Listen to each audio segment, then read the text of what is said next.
Bonjour, les attentats américains ont fait des milliers de morts, c'est ce qu'a annoncé le président américain. Dans cette tragédie nationale, une lueur d'espoir, 2 personnes ont pu être sorties vivantes des décombres à New York. Mais le maire de New York, Rudolph Giuliani, a annoncé que le bilan serait intolérable. On sait que quelques 40 000 personnes travaillaient quotidiennement dans ces buildings. Plus de 300 pompiers sont également portés disparus à New York, ainsi que 80 policiers. Ils tentaient de venir en aide aux victimes. Rien que pour le Pentagone, à Washington, le chiffre est également terrifiant. Les chaînes de télévision américaines parlent de plus de 800 morts. Et à ce sinistre bilan, il faut encore ajouter les passagers, les équipages des avions détournés qui se sont écrasés. Les États-Unis vivent donc un véritable cauchemar. New York et Washington ont été victimes d'actes de guerre. Les terroristes ont choisi de frapper les symboles mêmes de la puissance américaine. Les 2 tours du World Trade Center ont été rayées de la carte. Le Pentagone a été sévèrement endommagé. Pour frapper, les terroristes ont détourné 4 appareils de ligne. Retour sur une des journées les plus sombres de l'histoire américaine avec Antonin André. New York, hier, 9 h du matin. Un vol d'American Airlines avec 156 personnes à bord vient de s'écraser sur l'une des 2 tours du World Trade Center, en plein cœur de Manhattan. 18 minutes plus tard, un deuxième avion vient s'encastrer dans la tour jumelle du bâtiment, où travaillent 40 000 personnes.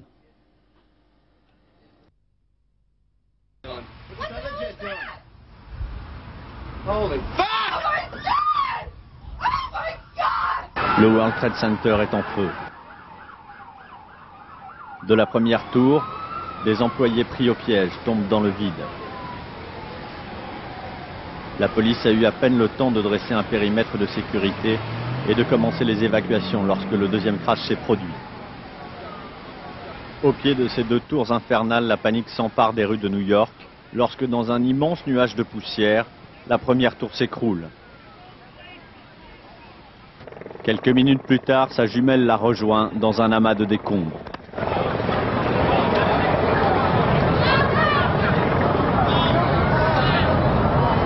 Des blessés et des passants couverts de cendres et de poussière sont évacués ou s'enfuient dans les rues en proie à de véritables crises d'hystérie. Plus tard dans l'après-midi, une 3e tour voisine du World Trade Center qui menaçait de céder s'effondre à son tour. Nouveau déluge de cendres et de débris sur Manhattan. La folie terroriste sème la terreur dans tout le pays. 1 heure après les crashs de New York, un avion lui aussi détourné s'écrase sur le Pentagone, en plein cœur de Washington, provoquant un gigantesque incendie. Puis toujours à Washington, c'est le département d'État qui s'embrase à son tour. Cette fois, c'est une voiture piégée qui aurait explosé devant le bâtiment. Dans ce climat de guerre, tous les sites officiels, cibles potentielles des terroristes, sont évacués, à commencer par la Maison Blanche. C'est alors qu'un 4e avion s'écrase à Pittsburgh, Pennsylvanie, à quelques dizaines de kilomètres à peine de Camp David. Tous les vols commerciaux sont annulés pour éviter de nouveaux détournements meurtriers. Les États-Unis sont coupés du monde. Alors la question qui se pose à présent, c'est comment une telle série d'attentats a pu être orchestrée aux États-Unis? Comment ces 4 appareils ont-ils pu être détournés puis venir s'écraser contre des bâtiments américains? Les explications de Guillaume Deblé. Entre les 2 impacts sur les tours jumelles de Manhattan, il s'est écoulé exactement 18 minutes. L'attaque a été concertée, l'enchaînement est diabolique. À l'évidence, tout s'est déroulé selon un plan bien précis, minutieusement préparé à l'avance. Au total, ce sont 4 avions de ligne qui ont été détournés quasiment simultanément. Les 2 appareils qui se sont abattus sur New York effectuaient tous les 2 la liaison entre Boston sur la côte est et Los Angeles sur la côte ouest. À Washington, il s'est écoulé moins d'1 heure quand le 3e avion s'écrase sur le Pentagone. Celui-ci venait de décoller de Washington, également en direction de Los Angeles. La cible du 4e Boeing qui s'est écrasé en fin de matinée en Pennsylvanie est moins claire. Ce vol allait de New York à côté de New York, à San Francisco. Le lieu du crash, une zone boisée, à proximité toutefois de Camp David, la résidence de campagne des présidents américains. Qui étaient les pirates de l'air? Impossible à dire pour le moment avec certitude, mais on commence à avoir une idée un peu plus précise de leur manière de procéder, grâce au témoignage d'une passagère de l'avion qui s'est écrasé à Washington, qui a pu appeler son mari au téléphone juste avant la catastrophe. Selon elle, les terroristes étaient simplement armés de couteaux et de cutters. Peu après le décollage, ils ont regroupé tous les passagers à l'arrière, le pilote y compris. C'est donc eux qui ont précipité l'avion sur le Pentagone. Autre précision, le transpondeur, un équipement électronique, avait apparemment été débranché, rendant toute identification de l'appareil impossible. ce qui veut dire que les pirates savaient aussi ce qu'est un transpondeur et comment le mettre hors d'usage. Alors après cette journée d'attentats, les États-Unis vivent dans la peur d'une nouvelle action terroriste. Des porte-avions de la flotte atlantique ont donc été dépêchés à New York et à Washington. Il s'agit de protéger les centres névralgiques politiques et financiers du pays. Le président Bush, qui était donc en Floride au moment des attentats, a finalement réussi à regagner Washington. Et dès son retour à la Maison-Blanche depuis le bureau Oval, il a tenu un discours très ferme. Les terroristes seront recherchés et punis ainsi que ceux qui les ont aidés. On l'écoute. Nous avons commencé les recherches pour savoir qui se cache derrière ces actes meurtriers et criminels. Nous traquerons les responsables et nous ne ferons aucune distinction entre les terroristes qui ont perpétré ces actions et ceux qui les protègent. Je remercie tous les chefs d'État à travers le monde qui ont offert leurs condoléances et leur assistance.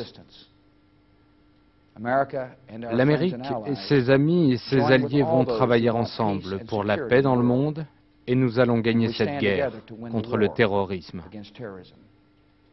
Alors justement, qui a ainsi pu déclarer la guerre aux États-Unis? Pas de certitude, mais tous les regards se tournent vers l'ennemi public numéro 1 des Américains, le milliardaire saoudien Oussama Ben Laden. Une hypothèse encore renforcée par la présence de proches du milliardaire dans les avions détournés. Le portrait de cet homme avec Marine Jacquemin. Derrière l'apparence trompeuse d'un grand bédouin se cache pour les Américains le diable en personne, Oussama Ben Laden. Sa tête est mise à prix par le FBI, 5 millions de $, mais l'homme compte sur la protection d'Allah et plus encore sur celle des talibans pour défier l'Occident. D'où vient le mécène du djihad mondial? Ben Laden est né à Riyad il y a 44 ans dans une riche famille saoudienne. Ce milliardaire fondamentaliste s'engage très tôt en Afghanistan contre les soviétiques dans la guerre sainte, la guerre des Moudjahidines, qui a d'ailleurs le soutien total de la CIA, ses filières d'armes et même ses missiles, dans des bases à la frontière du Pakistan où s'entraîneront des générations d'extrémistes. Après le retrait soviétique en 89, Ben Laden, devenu héros de la résistance afghane, revient en Arabie très radicalisé. Il se forge alors une haine féroce contre les Américains qui se sont installés dans la région à la faveur de la guerre du Golfe et qui n'en partiront plus. On le retrouve à Khartoum en 92, le Soudan intégriste, où il finance déjà des camps de terroristes selon la CIA. Il est déchu de sa nationalité saoudienne. Devenu hors la loi, il est alors le principal suspect dans des dizaines d'attentats, principalement contre les intérêts américains. Mais sa plus belle bataille, il la livre en août 98 dans les ambassades des États-Unis au Kenya et en Tanzanie, 224 morts. Il est aussi responsable de l'attentat contre le destroyer américain USS Cole au Yémen, 17 morts. Depuis, il obsède les services secrets de la planète. On croit le voir partout, en Tchétchénie, en Malaisie, aux Philippines. Son ombre se profile derrière tous les groupes terroristes, Abu Sayyaf, les GIA. Mais au-delà de ces réseaux, le plus préoccupant concerne l'arsenal d'Oussama Ben Laden, réfugié et surprotégé dans l'Afghanistan des talibans avec une fortune estimée à des milliards de francs. Le banquier de la guerre sainte, que l'on voit ici mariant son fils en février dernier, pourrait menacer le monde selon des sources très informées d'une attaque biologique, voire d'une explosion nucléaire. En quelques années, l'homme est devenu pour des millions de musulmans, Oussama le rebelle, l'emblème de leur résistance. Alors justement, voyons la réaction de l'Afghanistan. L'ambassadeur du régime des talibans au pouvoir à Kaboul, où vit Oussama Ben Laden, a condamné les attentats de New York et a demandé l'ouverture d'une enquête. Il nie que le milliardaire saoudien soit impliqué dans ces attentats. Parallèlement, il faut dire que les forces de l'opposition afghane ont lancé une attaque cette nuit contre l'aéroport de Kaboul. Donc les images de guerre aux États-Unis ont choqué la planète tout entière. Tous les pays ont condamné ces attentats, mis à part l'Irak, qui a estimé que ces attentats étaient tout bonnement le fruit des crimes américains contre l'humanité. Réaction évidemment opposée en Israël. Le Premier ministre Ariel Sharon a décrété une journée de deuil national aujourd'hui même. Tous les drapeaux vont être mis en berne. On écoute la réaction des dirigeants israéliens. Nous combattons la terreur dans un combat international du monde libre contre les forces des ténèbres qui essaient de détruire notre liberté et notre mode de vie. En cette heure très difficile, tous les Israéliens se tiennent aux côtés du peuple américain. Nos cœurs sont avec vous et nous sommes prêts à fournir toute l'assistance nécessaire à tout moment. Notre douleur est grande et notre peine profonde. Mais si quelqu'un est capable de conduire une action pour mettre fin à cette guerre meurtrière et faire taire ces armes si dangereuses, ce sont bien les États-Unis avec notre aide à tous.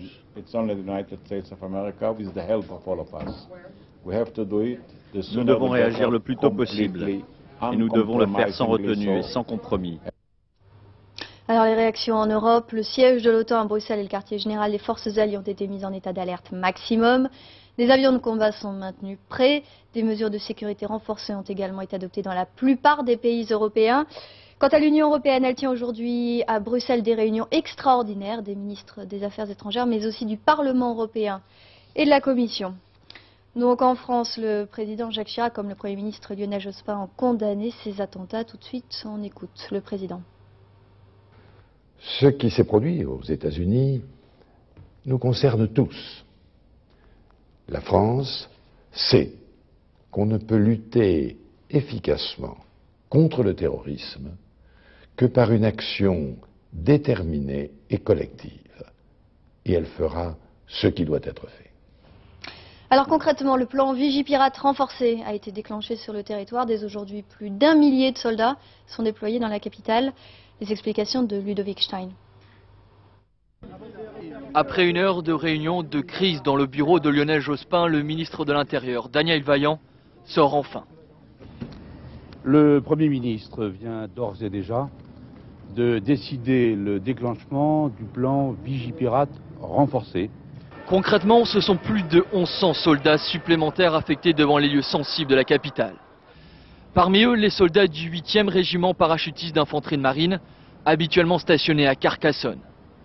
Sécurité maximum ce matin aux abords de l'ambassade américaine à Paris et des lieux habituellement fréquentés par les Américains. Déclenché pour la première fois en janvier 1991, à l'occasion de la guerre du Golfe, Vigipirate n'a en réalité jamais été interrompu. Aujourd'hui, il est renforcé sur l'ensemble du territoire.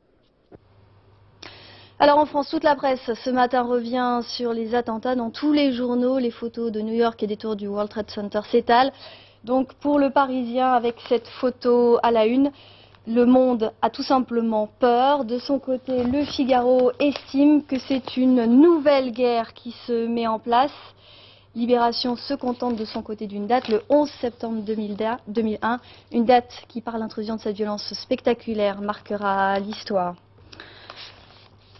Alors, depuis ces attentats, donc l'espace aérien américain a été bouclé. Il devrait rouvrir dans la journée. En attendant, tous les vols sont annulés. Et à Roissy, hier, c'était un peu la pagaille puisque des avions en vol ont dû faire demi-tour.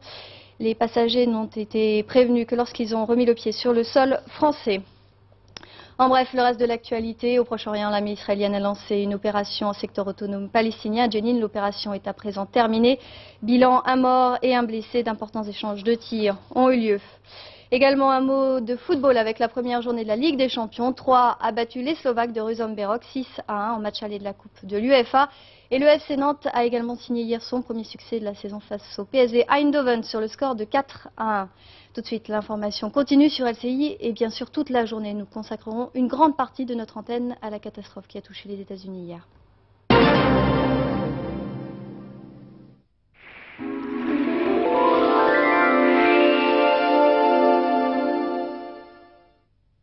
Bonjour, le soleil va gagner du terrain aujourd'hui. Il reste quelques résidus d'une perturbation sur un petit quart nord-est. Mais ailleurs, l'anticyclone des Açores fait grimper les pressions. C'est donc un temps stable et agréable. Ce matin, ces résidus de perturbation se retrouvent du nord à l'Alsace. Le ciel est très nuageux à couvert avec localement quelques ondées. Cet après-midi, le ciel restera chargé mais les pluies cesseront totalement. À l'arrière du Pas-de-Calais à la Haute-Normandie jusqu'à l'Auvergne et à la Franche-Comté, les nuages sont encore nombreux ce matin. Mais au cours de la journée, le ciel va progressivement se dégager et laisser place à de belles éclaircies. Ailleurs de la Bretagne aux Pyrénées jusqu'aux Alpes, le soleil brille dès ce matin et pour toute la journée. Un soleil qui s'accompagne encore de vent sur le Languedoc-Roussillon jusqu'à 60 km/h en rafale. Côté température, elles sont fraîches mais elles sont de saison. Ce matin, le réveil est frais à Grenoble avec 6 degrés, 7 à Clermont-Ferrand, 8 à Nantes, Brest, Lyon et Toulouse. Le réveil est plus doux à Nice avec 17 degrés au lever du jour. Cet après-midi, on retrouve un minimum de 17 degrés à Nancy, 18 à Strasbourg. Cherbourg et Rouen. Le mercure montera jusqu'à 26 degrés à Perpignan. Excellente journée à tous.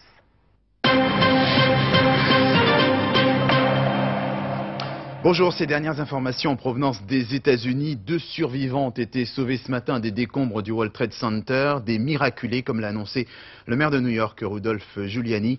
Mais les perspectives de bilan restent extrêmement pessimistes. Un peu plus de 260 personnes étaient à bord des 4 appareils.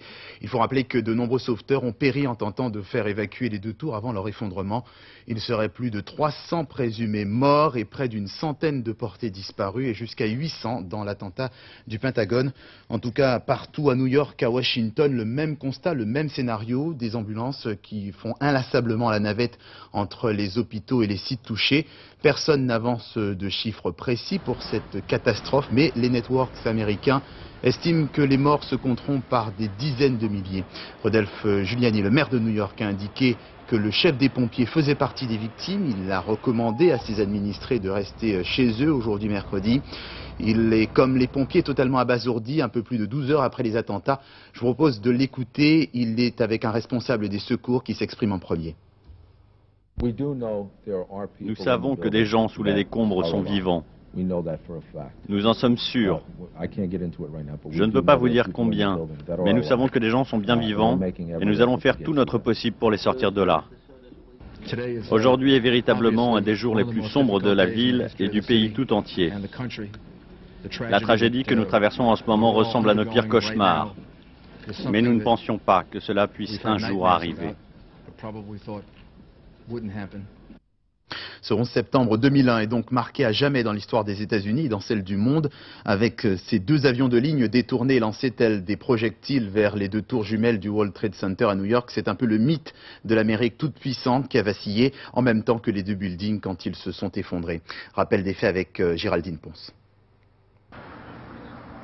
9 h hier matin, Manhattan se réveille sous un ciel en flammes. Un avion de ligne américain vient de s'écraser sur l'une des tours du World Trade Center. Attentat suicide. À 7 h, de nombreux employés sont déjà à leur bureau. Après l'explosion, le feu se propage rapidement. Pris au piège au sommet de la tour, certaines personnes tombent dans le vide.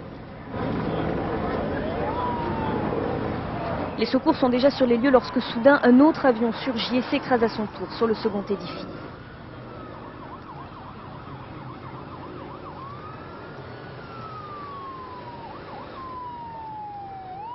L'explosion est gigantesque.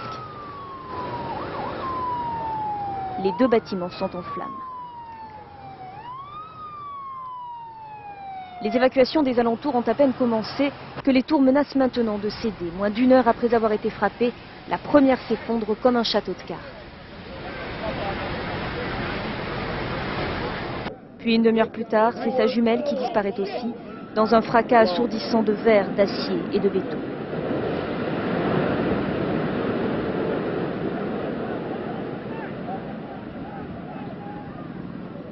Sans donner de bilan, le maire de New York, Rudolph Giuliani, précise que l'explosion a fait un nombre terrible de victimes. Il ordonne immédiatement l'évacuation du sud de Manhattan et demande aux habitants de garder leur calme.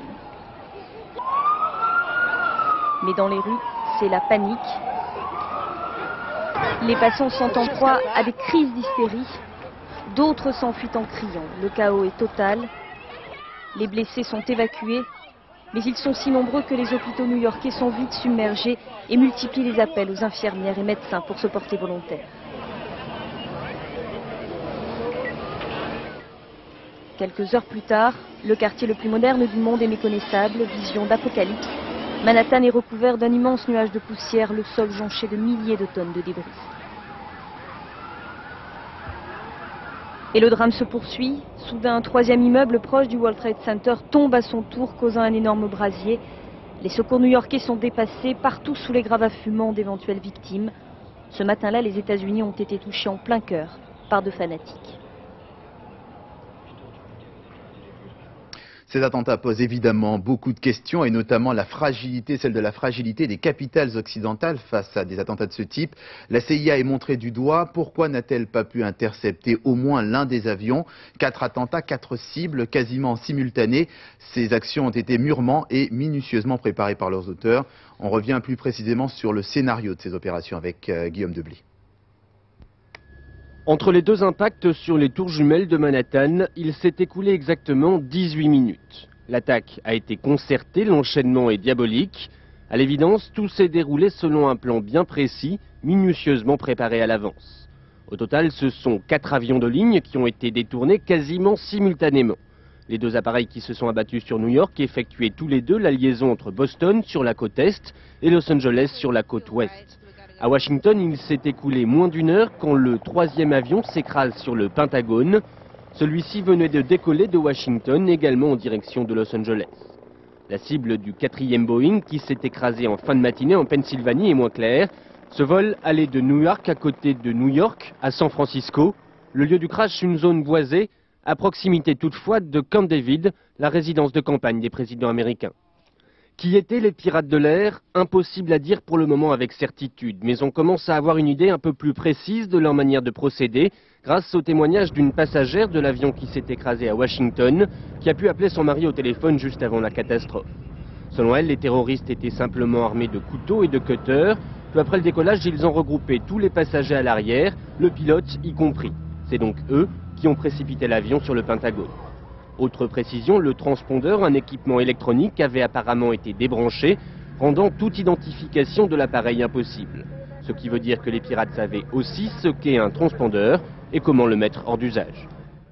George W. Bush, quant à lui, réunit autour de lui un conseil de sécurité à la Maison-Blanche. Il était 3 heures du matin, heure de Paris. Avec lui notamment le vice-président Dick Cheney, le secrétaire d'État et de la Défense Colin Powell, la conseillère pour la sécurité Condoleezza Rice et le chef de la CIA, George Tenet. George Bush a décrété l'État de New York en zone de désastre majeur. Il a promis de ne faire aucune distinction entre les terroristes et ceux qui les protègent. Au moment des drames, le président américain était son frère Jeb, le gouverneur de Floride. Autre question ce matin, qui est ou qui sont l'auteur ou les auteurs de ce quadruple attentat? La piste la plus sérieuse, en tout cas celle qui émerge ce matin, c'est celle de l'ennemi public numéro 1 des États-Unis, Oussama Ben Laden. Le milliardaire saoudien répond à tous les critères financiers, logistiques et humains. Et puis il y a ce long contentieux avec les États-Unis. Oussama Ben Laden, figure de proue de la lutte anti-américaine. Olivier Ravanello. Ceci est un film de propagande dont le héros est Oussama Ben Laden. Sur une musique, des chants appelant au djihad, à la guerre sainte, le milliardaire terroriste se donne en spectacle. En Afghanistan, où il a trouvé refuge depuis 5 ans, Ben Laden s'entraîne au tir. Le terroriste islamiste, dont la tête a été mise à prix par les États-Unis, désigne les ennemis. Les fruits de cet entraînement serviront la cause du djihad, de la guerre sainte, voulu par notre seul et unique Dieu. Nos frères de Palestine nous attendent. Ils ont besoin de nous pour écraser les États-Unis et l'État d'Israël.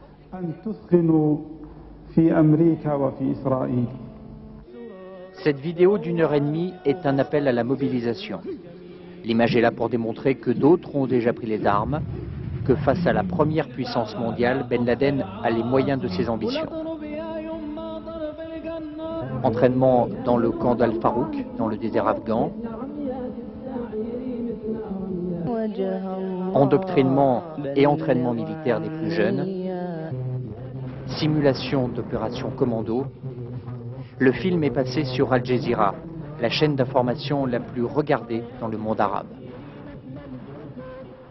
Comble du scénario, ce simili-jeu vidéo installé en plein désert. Un homme debout tire de manière réflexe dès qu'apparaît à l'écran l'une des cibles. Bill Clinton en tête.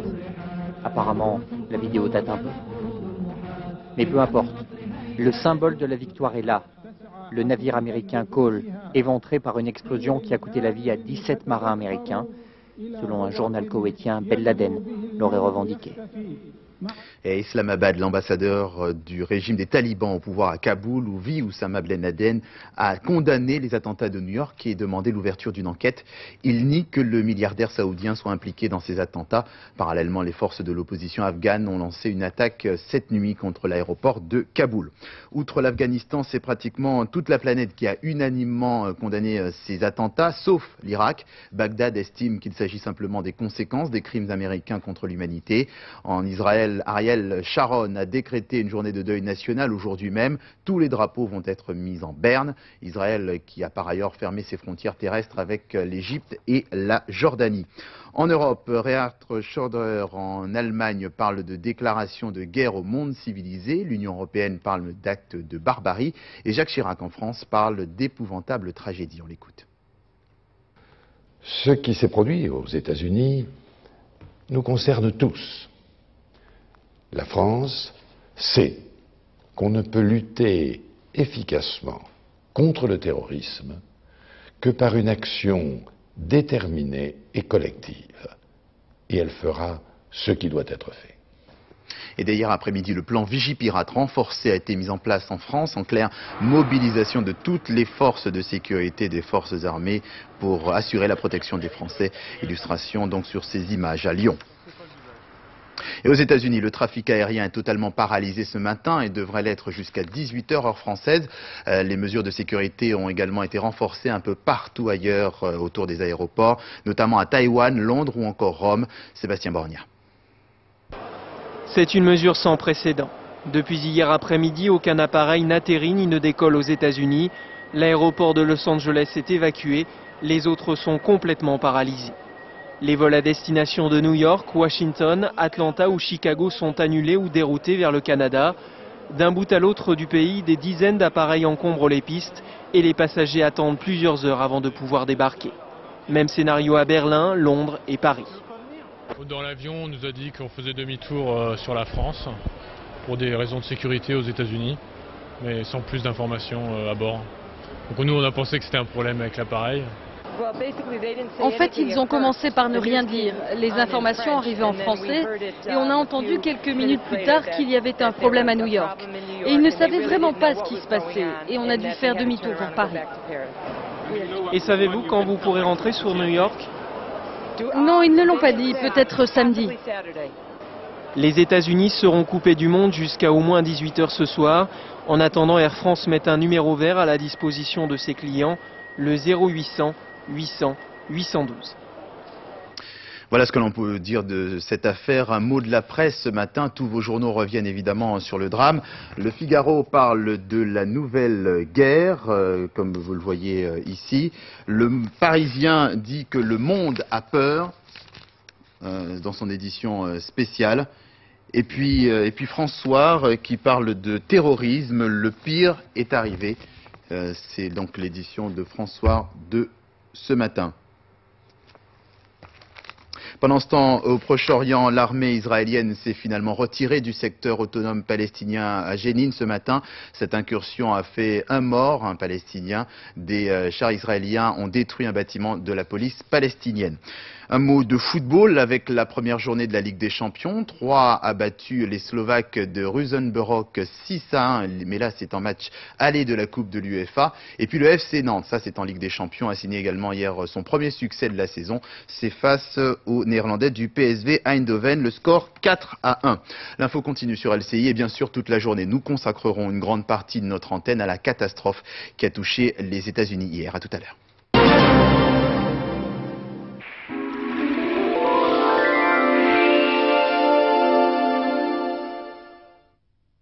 Bonjour, le soleil va gagner du terrain aujourd'hui. Il reste quelques résidus d'une perturbation sur un petit quart nord-est. Mais ailleurs, l'anticyclone des Açores fait grimper les pressions. C'est donc un temps stable et agréable. Ce matin, ces résidus de perturbation se retrouvent du nord à l'Alsace. Le ciel est très nuageux à couvert avec localement quelques ondées. Cet après-midi, le ciel restera chargé mais les pluies cesseront totalement.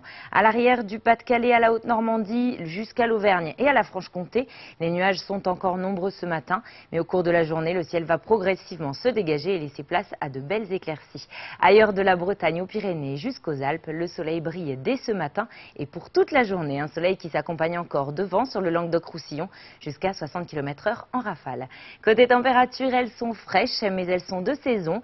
Ce matin, le réveil est frais à Grenoble avec 6 degrés, 7 à Clermont-Ferrand, 8 à Nantes, Brest, Lyon et Toulouse. Le réveil est plus doux à Nice avec 17 degrés au lever du jour. Cet après-midi, on retrouve un minimum de 17 degrés à Nancy, 18 à Strasbourg et Rouen. Le mercure montera jusqu'à 26 degrés à Perpignan. Excellente journée à tous.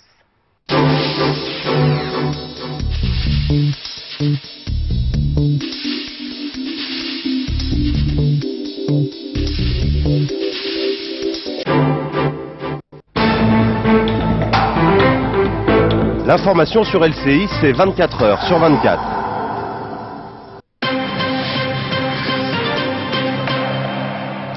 Pour commencer ce journal, les premières images du périmètre de sécurité à Manhattan, à New York, un périmètre interdit depuis les attentats des 2 tours du World Trade Center.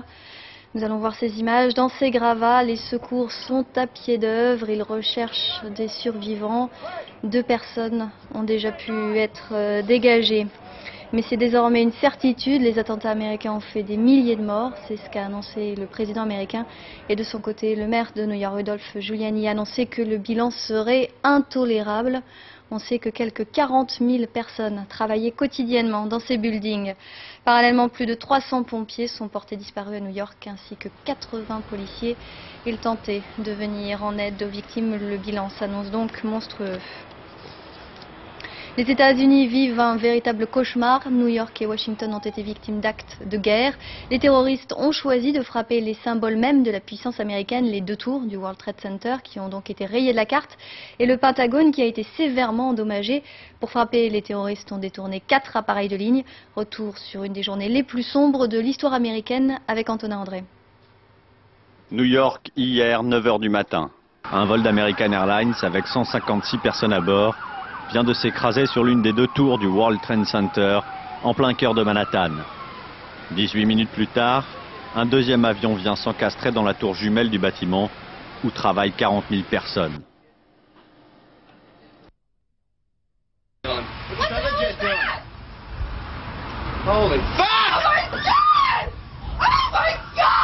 Le World Trade Center est en feu. De la première tour, des employés pris au piège tombent dans le vide. La police a eu à peine le temps de dresser un périmètre de sécurité et de commencer les évacuations lorsque le deuxième crash s'est produit. Au pied de ces 2 tours infernales, la panique s'empare des rues de New York lorsque dans un immense nuage de poussière, la première tour s'écroule. Quelques minutes plus tard, sa jumelle la rejoint dans un amas de décombres.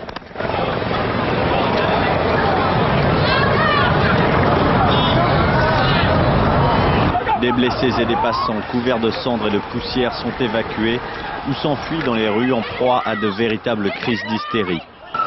Plus tard dans l'après-midi, une 3e tour voisine du World Trade Center qui menaçait de céder s'effondre à son tour. Nouveau déluge de cendres et de débris sur Manhattan. La folie terroriste sème la terreur dans tout le pays. 1 heure après les crashs de New York, un avion lui aussi détourné s'écrase sur le Pentagone, en plein cœur de Washington, provoquant un gigantesque incendie. Puis toujours à Washington, c'est le département d'État qui s'embrase à son tour. Cette fois, c'est une voiture piégée qui aurait explosé devant le bâtiment. Dans ce climat de guerre, tous les sites officiels, cibles potentielles des terroristes, sont évacués, à commencer par la Maison Blanche. C'est alors qu'un 4e avion s'écrase à Pittsburgh, Pennsylvanie, à quelques dizaines de kilomètres à peine de Camp David. Tous les vols commerciaux sont annulés pour éviter de nouveaux détournements meurtriers. Les États-Unis sont coupés du monde. Parmi les cibles touchées, on trouve donc le Pentagone à Washington. Et le chiffre annoncé par les télévisions américaines en nombre de victimes est terrifiant. On parle de 800 morts. Sur place, on retrouve notre correspondant Élise Gosset. On pensait qu'il y avait à l'origine une centaine de morts au Pentagone et maintenant on parle de plusieurs centaines de morts, peut-être jusqu'à 800 personnes disparues dans ce terrible attentat. Et il y a encore quelques minutes à peine, on pouvait apercevoir des flammes s'échapper des toits du Pentagone. C'est vous dire si l'attentat a sérieusement touché ce symbole de la défense américaine, ce château fort contemporain d'où on surveille le monde entier, ou d'où théoriquement on doit prévenir toutes les attaques terroristes d'où qu'elles viennent. C'est donc une véritable tragédie qui s'est abattue sur cet immeuble du Pentagone, mais il faut dire que toute la ville de Washington, la capitale des États-Unis, a été littéralement paralysée pendant toute la journée. C'était une véritable ville morte. La question qui se pose, c'est comment une telle série d'attentats a pu être orchestrée aux États-Unis. Comment ces 4 appareils ont-ils pu être détournés puis venir s'écraser contre des bâtiments américains? Les explications de Guillaume Deblé. Entre les 2 impacts sur les tours jumelles de Manhattan, il s'est écoulé exactement 18 minutes. L'attaque a été concertée, l'enchaînement est diabolique. À l'évidence, tout s'est déroulé selon un plan bien précis, minutieusement préparé à l'avance. Au total, ce sont 4 avions de ligne qui ont été détournés quasiment simultanément. Les deux appareils qui se sont abattus sur New York effectuaient tous les deux la liaison entre Boston sur la côte est et Los Angeles sur la côte ouest. À Washington, il s'est écoulé moins d'une heure quand le troisième avion s'écrase sur le Pentagone. Celui-ci venait de décoller de Washington, également en direction de Los Angeles. La cible du quatrième Boeing, qui s'est écrasé en fin de matinée en Pennsylvanie, est moins claire. Ce vol allait de New York à côté de New York, à San Francisco. Le lieu du crash, une zone boisée, à proximité toutefois de Camp David, la résidence de campagne des présidents américains. Qui étaient les pirates de l'air? Selon des premières informations du gouvernement américain, les noms de proches d'Oussama Ben Laden figurent sur les listes des passagers des avions détournés. Ce serait la confirmation d'une responsabilité très fortement suspectée du milliardaire saoudien. On commence par ailleurs à avoir une idée plus précise de leur manière de procéder grâce au témoignage d'une passagère de l'avion qui s'est écrasé à Washington, qui a pu appeler son mari au téléphone juste avant la catastrophe. Selon elle, les terroristes étaient simplement armés de couteaux et de cutters. Peu après le décollage, ils ont regroupé tous les passagers à l'arrière, le pilote y compris. C'est donc eux qui ont précipité l'avion sur le Pentagone. Autre précision, le transpondeur, un équipement électronique qui avait apparemment été débranché, rendant toute identification de l'appareil impossible depuis le sol. Ce qui veut dire que les pirates savaient ce qu'est un transpondeur et comment le mettre hors d'usage. Après cette journée d'attentats, les États-Unis vivent à présent dans la peur d'une nouvelle action terroriste. Des porte-avions de la flotte atlantique ont donc été dépêchés à New York et à Washington. Il s'agit de protéger les centres névralgiques politiques et financiers du pays. Quant au président Bush, qui était en Floride au moment des attentats, il a finalement réussi à regagner Washington. De retour à la Maison-Blanche, il a tenu depuis le bureau Oval un discours très ferme. Les terroristes seront recherchés et punis ainsi que ceux qui les ont aidés. Alors, qui a ainsi pu déclarer la guerre aux États-Unis? Pas de certitude, mais tous les regards se tournent vers l'ennemi public numéro 1 des Américains, le milliardaire saoudien Oussama Ben Laden. Une hypothèse renforcée par la présence de proches du milliardaire dans les avions détournés. Le portrait de cet homme avec Marine Jacquemin. Derrière l'apparence trompeuse d'un grand bédouin se cache pour les Américains le diable en personne, Oussama Ben Laden. Sa tête est mise à prix par le FBI, 5 millions de dollars, mais l'homme compte sur la protection d'Allah et plus encore sur celle des talibans pour défier l'Occident. D'où vient le mécène du djihad mondial? Ben Laden est né à Riyad il y a 44 ans dans une riche famille saoudienne. Ce milliardaire fondamentaliste s'engage très tôt en Afghanistan contre les soviétiques dans la guerre sainte, la guerre des Moudjahidines, qui a d'ailleurs le soutien total de la CIA, ses filières d'armes et même ses missiles, dans des bases à la frontière du Pakistan où s'entraîneront des générations d'extrémistes. Après le retrait soviétique en 89, Ben Laden, devenu héros de la résistance afghane, revient en Arabie très radicalisé. Il se forge alors une haine féroce contre les Américains qui se sont installés dans la région à la faveur de la guerre du Golfe et qui n'en partiront plus. On le retrouve à Khartoum en 92, le Soudan intégriste, où il finance déjà des camps de terroristes selon la CIA. Il est déchu de sa nationalité saoudienne. Devenu hors la loi, il est alors le principal suspect dans des dizaines d'attentats, principalement contre les intérêts américains. Mais sa plus belle bataille, il la livre en août 98 dans les ambassades des États-Unis au Kenya et en Tanzanie, 224 morts. Il est aussi responsable de l'attentat contre le destroyer américain USS Cole au Yémen, 17 morts. Depuis, il obsède les services secrets de la planète. On croit le voir partout, en Tchétchénie, en Malaisie, aux Philippines. Son ombre se profile derrière tous les groupes terroristes, Abu Sayyaf, les GIA. Mais au-delà de ces réseaux, le plus préoccupant concerne l'arsenal d'Oussama Ben Laden, réfugié et surprotégé dans l'Afghanistan des talibans avec une fortune estimée à des milliards de francs. Le banquier de la guerre sainte, que l'on voit ici mariant son fils en février dernier, pourrait menacer le monde selon des sources très informées d'une attaque biologique, voire d'une explosion nucléaire.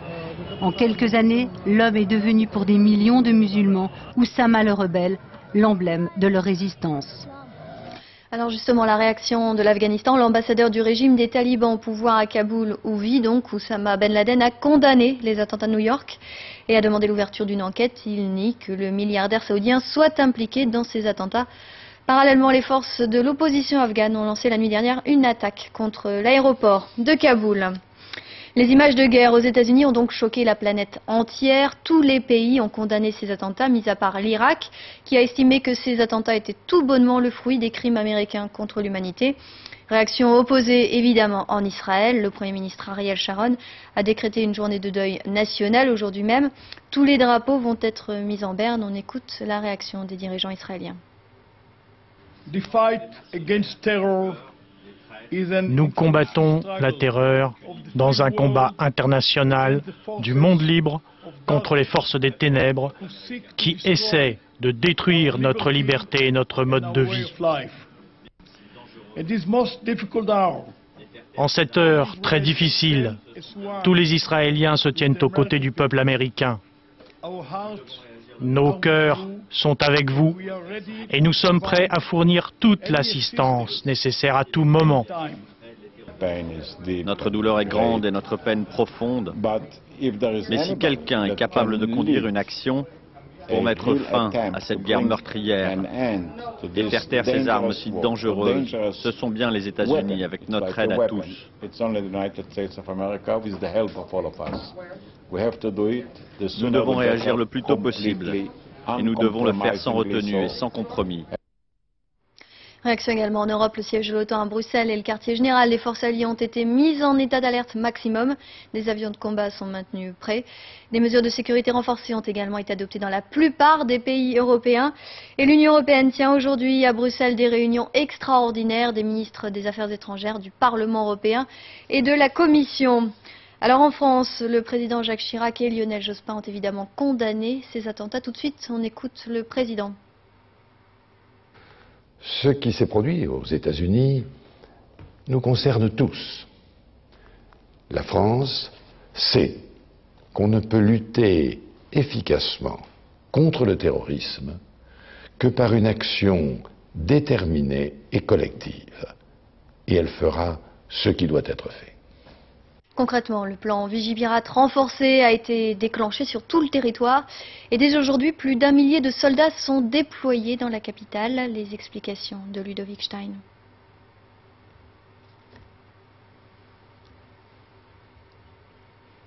Donc on verra ce sujet certainement par la suite. Tout de suite, tout d'abord, la réaction de la presse en France sur ces attentats. Évidemment, tous les journaux reviennent sur ces attentats. Ils publient tous des photos de New York et des tours du World Trade Center. Donc par exemple, le Parisien, pour le Parisien, Le Monde a peur avec cette photo relativement effrayante évidemment. Et le Figaro, de son côté, estime tout simplement qu'il s'agit d'une nouvelle guerre. Le terrorisme a frappé. Libération se contente d'une date, le 11 septembre 2001, une date qui, par l'intrusion de cette violence spectaculaire, marquera évidemment l'histoire. Le reste de l'actualité, en bref, au Proche-Orient, l'armée israélienne s'est finalement retirée du secteur autonome palestinien à Jenin ce matin. Cette incursion a fait 2 morts. Un mot de football avec la première journée de la Ligue des Champions. Le FC Nantes a signé hier son premier succès de la saison face au PSV Eindhoven sur le score de 4-1. Et 3 a également battu les Slovaques de Ružomberok 6-1 en match aller de la Coupe de l'UEFA. L'information continue sur LCI et bien sûr toute la journée nous consacrerons une grande partie de notre antenne à la catastrophe qui a touché les États-Unis hier.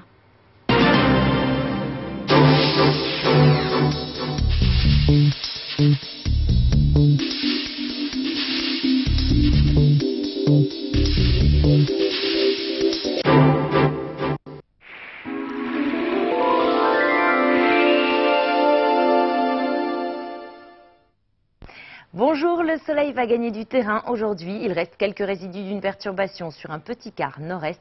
Mais ailleurs, l'anticyclone des Açores fait grimper les pressions. C'est donc un temps stable et agréable. Ce matin, ces résidus de perturbation se retrouvent du nord à l'Alsace. Le ciel est très nuageux à couvert avec localement quelques ondées. Cet après-midi, le ciel restera chargé mais les pluies cesseront totalement. À l'arrière du Pas-de-Calais à la Haute-Normandie jusqu'à l'Auvergne et à la Franche-Comté, les nuages sont encore nombreux ce matin. Mais au cours de la journée, le ciel va progressivement se dégager et laisser place à de belles éclaircies. Ailleurs de la Bretagne aux Pyrénées jusqu'aux Alpes, le soleil brille dès ce matin et pour toute la journée. Un soleil qui s'accompagne encore de vent sur le Languedoc-Roussillon jusqu'à 60 km/h en rafale. Côté température, elles sont fraîches mais elles sont de saison. Ce matin, le réveil est frais à Grenoble avec 6 degrés, 7 à Clermont-Ferrand, 8 à Nantes, Brest, Lyon et Toulouse. Le réveil est plus doux à Nice avec 17 degrés au lever du jour. Cet après-midi, on retrouve un minimum de 17 degrés à Nancy, 18 à Strasbourg et Rouen. Le mercure montera jusqu'à 26 degrés à Perpignan. Excellente journée à tous.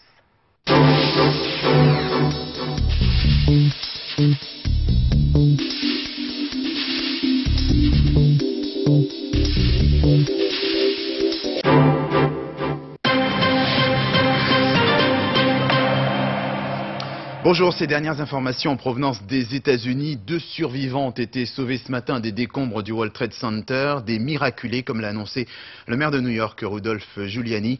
Mais les perspectives de bilan restent extrêmement pessimistes. Un peu plus de 260 personnes étaient à bord des 4 appareils.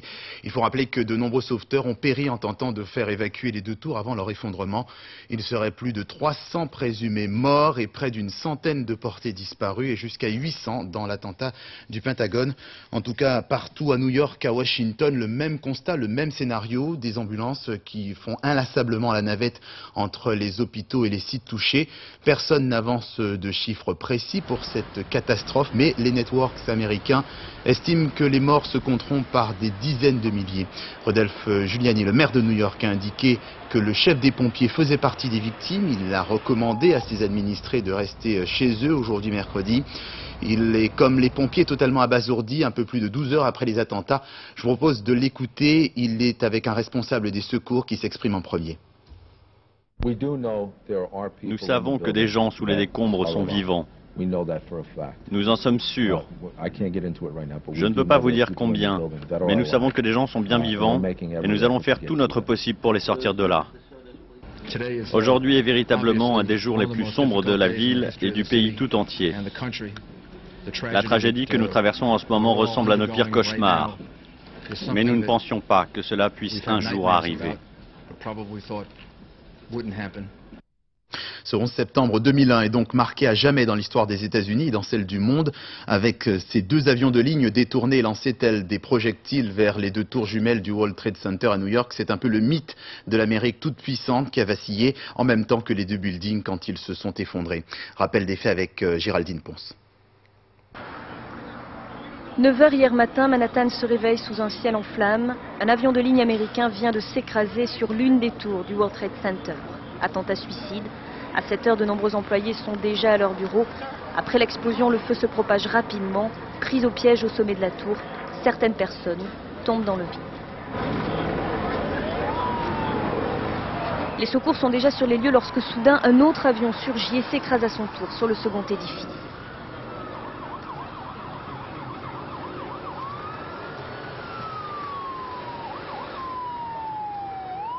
L'explosion est gigantesque. Les 2 bâtiments sont en flammes.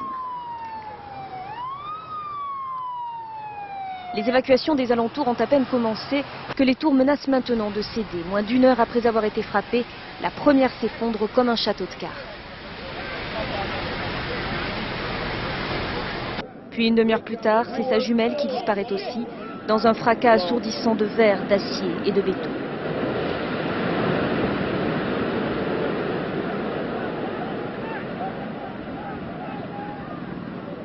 Sans donner de bilan, le maire de New York, Rudolph Giuliani, précise que l'explosion a fait un nombre terrible de victimes. Il ordonne immédiatement l'évacuation du sud de Manhattan et demande aux habitants de garder leur calme. Mais dans les rues, c'est la panique. Les passants sont en proie à des crises d'hystérie. D'autres s'enfuient en criant. Le chaos est total. Les blessés sont évacués.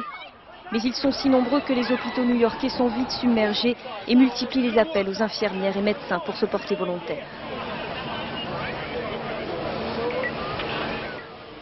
Quelques heures plus tard, le quartier le plus moderne du monde est méconnaissable, vision d'apocalypse. Manhattan est recouvert d'un immense nuage de poussière, le sol jonché de milliers de tonnes de débris. Et le drame se poursuit. Soudain, un 3e immeuble proche du World Trade Center tombe à son tour, causant un énorme brasier. Les secours new-yorkais sont dépassés, partout sous les gravats fumants d'éventuelles victimes. Ce matin-là, les États-Unis ont été touchés en plein cœur par 2 fanatiques. Ces attentats posent évidemment beaucoup de questions et notamment celle de la fragilité des capitales occidentales face à des attentats de ce type. La CIA est montrée du doigt. Pourquoi n'a-t-elle pas pu intercepter au moins l'un des avions? 4 attentats, 4 cibles quasiment simultanées. Ces actions ont été mûrement et minutieusement préparées par leurs auteurs. On revient plus précisément sur le scénario de ces opérations avec Guillaume Debly. Entre les deux impacts sur les tours jumelles de Manhattan, il s'est écoulé exactement 18 minutes. L'attaque a été concertée, l'enchaînement est diabolique. À l'évidence, tout s'est déroulé selon un plan bien précis, minutieusement préparé à l'avance. Au total, ce sont 4 avions de ligne qui ont été détournés quasiment simultanément. Les deux appareils qui se sont abattus sur New York effectuaient tous les deux la liaison entre Boston sur la côte est et Los Angeles sur la côte ouest. À Washington, il s'est écoulé moins d'une heure quand le 3e avion s'écrase sur le Pentagone. Celui-ci venait de décoller de Washington, également en direction de Los Angeles. La cible du 4e Boeing, qui s'est écrasé en fin de matinée en Pennsylvanie, est moins claire. Ce vol allait de New York à côté de New York, à San Francisco. Le lieu du crash, une zone boisée, à proximité toutefois de Camp David, la résidence de campagne des présidents américains. Qui étaient les pirates de l'air? Impossible à dire pour le moment avec certitude, mais on commence à avoir une idée un peu plus précise de leur manière de procéder grâce au témoignage d'une passagère de l'avion qui s'est écrasé à Washington, qui a pu appeler son mari au téléphone juste avant la catastrophe. Selon elle, les terroristes étaient simplement armés de couteaux et de cutters. Peu après le décollage, ils ont regroupé tous les passagers à l'arrière, le pilote y compris. C'est donc eux qui ont précipité l'avion sur le Pentagone. Autre précision, le transpondeur, un équipement électronique, avait apparemment été débranché, rendant toute identification de l'appareil impossible. Ce qui veut dire que les pirates savaient aussi ce qu'est un transpondeur et comment le mettre hors d'usage. George W. Bush, quant à lui, réunit autour de lui un conseil de sécurité à la Maison-Blanche. Il était 3 heures du matin, heure de Paris. Avec lui, notamment le vice-président Dick Cheney, le secrétaire d'État et de la Défense Colin Powell, la conseillère pour la sécurité Condoleezza Rice et le chef de la CIA, George Tenet. George Bush a décrété l'État de New York en zone de désastre majeur. Il a promis de ne faire aucune distinction entre les terroristes et ceux qui les protègent. Au moment des drames, le président américain était son frère Jeb, le gouverneur de Floride. Autre question ce matin, qui est ou qui sont l'auteur ou les auteurs de ce quadruple attentat? La piste la plus sérieuse, en tout cas celle qui émerge ce matin, c'est celle de l'ennemi public numéro 1 des États-Unis, Oussama Ben Laden. Le milliardaire saoudien répond à tous les critères financiers, logistiques et humains. Et puis il y a ce long contentieux avec les États-Unis. Oussama Ben Laden, figure de proue de la lutte anti-américaine. Olivier Ravanello. Ceci est un film de propagande dont le héros est Oussama Ben Laden. Sur une musique, des chants appelant au djihad, à la guerre sainte, le milliardaire terroriste se donne en spectacle. En Afghanistan, où il a trouvé refuge depuis 5 ans, Ben Laden s'entraîne au tir. Le terroriste islamiste, dont la tête a été mise à prix par les États-Unis, désigne les ennemis. Les fruits de cet entraînement serviront la cause du djihad, de la guerre sainte, voulu par notre seul et unique Dieu. Nos frères de Palestine nous attendent. Ils ont besoin de nous pour écraser les États-Unis et l'État d'Israël.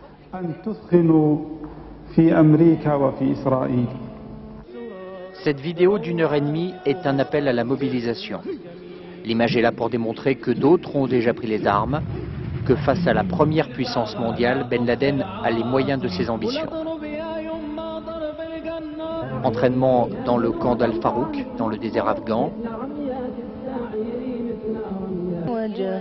Endoctrinement et entraînement militaire des plus jeunes.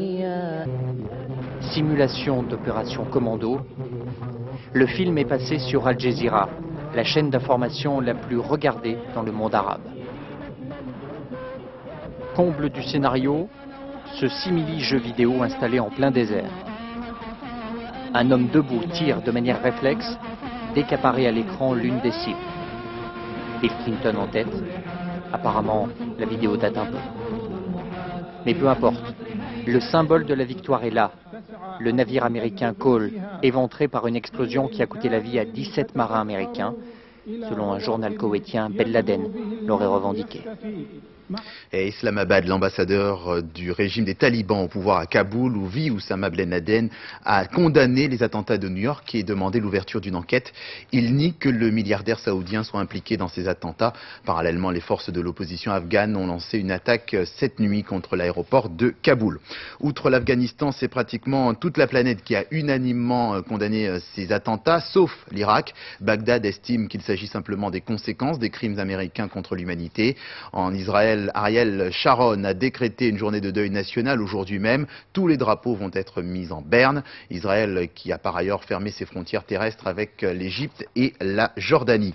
En Europe, Gerhard Schröder en Allemagne parle de déclaration de guerre au monde civilisé. L'Union européenne parle d'actes de barbarie. Et Jacques Chirac en France parle d'épouvantables tragédies. On l'écoute. Ce qui s'est produit aux États-Unis nous concerne tous.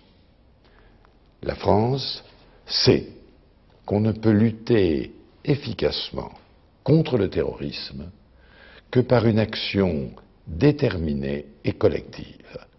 Et elle fera ce qui doit être fait. Et dès hier après-midi, le plan Vigipirate renforcé a été mis en place en France. En clair, mobilisation de toutes les forces de sécurité des forces armées pour assurer la protection des Français. Illustration donc sur ces images à Lyon. Et aux États-Unis, le trafic aérien est totalement paralysé ce matin et devrait l'être jusqu'à 18h heure française. Les mesures de sécurité ont également été renforcées un peu partout ailleurs autour des aéroports, notamment à Taïwan, Londres ou encore Rome. Sébastien Borgna. C'est une mesure sans précédent. Depuis hier après-midi, aucun appareil n'atterrit ni ne décolle aux États-Unis. L'aéroport de Los Angeles est évacué, les autres sont complètement paralysés. Les vols à destination de New York, Washington, Atlanta ou Chicago sont annulés ou déroutés vers le Canada. D'un bout à l'autre du pays, des dizaines d'appareils encombrent les pistes et les passagers attendent plusieurs heures avant de pouvoir débarquer. Même scénario à Berlin, Londres et Paris. Dans l'avion, on nous a dit qu'on faisait demi-tour sur la France pour des raisons de sécurité aux États-Unis, mais sans plus d'informations à bord. Donc nous, on a pensé que c'était un problème avec l'appareil. En fait, ils ont commencé par ne rien dire. Les informations arrivaient en français et on a entendu quelques minutes plus tard qu'il y avait un problème à New York. Et ils ne savaient vraiment pas ce qui se passait et on a dû faire demi-tour vers Paris. Et savez-vous quand vous pourrez rentrer sur New York ? Non, ils ne l'ont pas dit, peut-être samedi. Les États-Unis seront coupés du monde jusqu'à au moins 18h ce soir. En attendant, Air France met un numéro vert à la disposition de ses clients, le 0800 800 812. Voilà ce que l'on peut dire de cette affaire. Un mot de la presse ce matin. Tous vos journaux reviennent évidemment sur le drame. Le Figaro parle de la nouvelle guerre, comme vous le voyez ici. Le Parisien dit que le monde a peur, dans son édition spéciale. Et puis François qui parle de terrorisme. Le pire est arrivé. C'est donc l'édition de François de ce matin. Pendant ce temps, au Proche-Orient, l'armée israélienne s'est finalement retirée du secteur autonome palestinien à Jénine ce matin. Cette incursion a fait un mort, un Palestinien. Des chars israéliens ont détruit un bâtiment de la police palestinienne. Un mot de football avec la première journée de la Ligue des Champions. 3 a battu les Slovaques de Ružomberok 6-1, mais là c'est en match aller de la Coupe de l'UEFA. Et puis le FC Nantes, ça c'est en Ligue des Champions, a signé également hier son premier succès de la saison. C'est face aux Néerlandais du PSV Eindhoven, le score 4-1. L'info continue sur LCI et bien sûr toute la journée. Nous consacrerons une grande partie de notre antenne à la catastrophe qui a touché les États-Unis hier. À tout à l'heure. LCI, avec les casinos du groupe Tranchant, vous offre la pluie et le beau temps.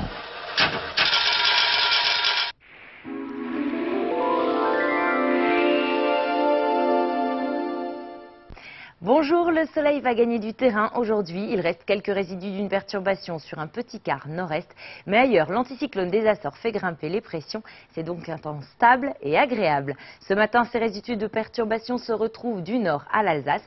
Le ciel est très nuageux à couvert avec localement quelques ondées.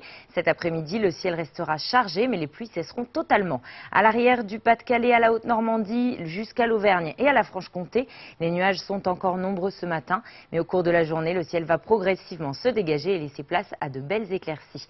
Ailleurs de la Bretagne aux Pyrénées jusqu'aux Alpes, le soleil brille dès ce matin et pour toute la journée. Un soleil qui s'accompagne encore de vent sur le Languedoc-Roussillon jusqu'à 60 km/h en rafale. Côté température, elles sont fraîches mais elles sont de saison. Ce matin, le réveil est frais à Grenoble avec 6 degrés, 7 à Clermont-Ferrand, 8 à Nantes, Brest, Lyon et Toulouse. Le réveil est plus doux à Nice avec 17 degrés au lever du jour.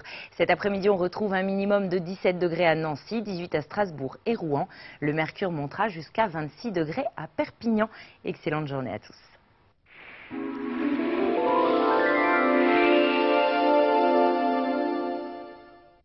LCI, avec les casinos du groupe Tranchant, vous a offert la pluie et le beau temps.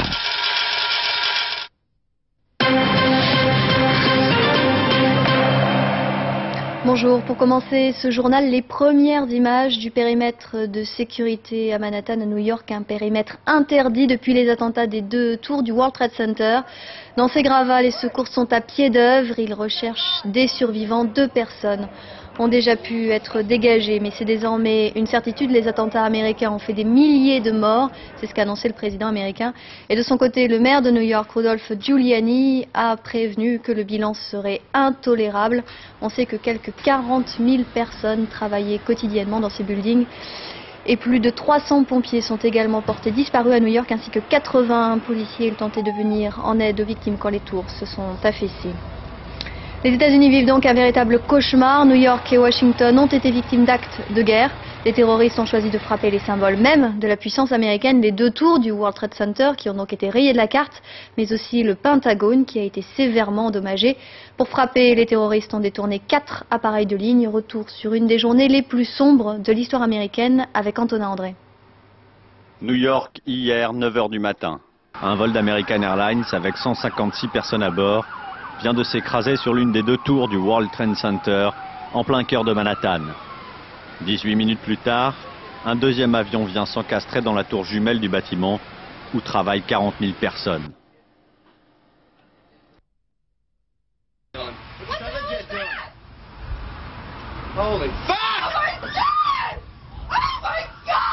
Le World Trade Center est en feu. De la première tour, des employés pris au piège tombent dans le vide. La police a eu à peine le temps de dresser un périmètre de sécurité et de commencer les évacuations lorsque le 2e crash s'est produit. Au pied de ces 2 tours infernales, la panique s'empare des rues de New York lorsque dans un immense nuage de poussière, la première tour s'écroule.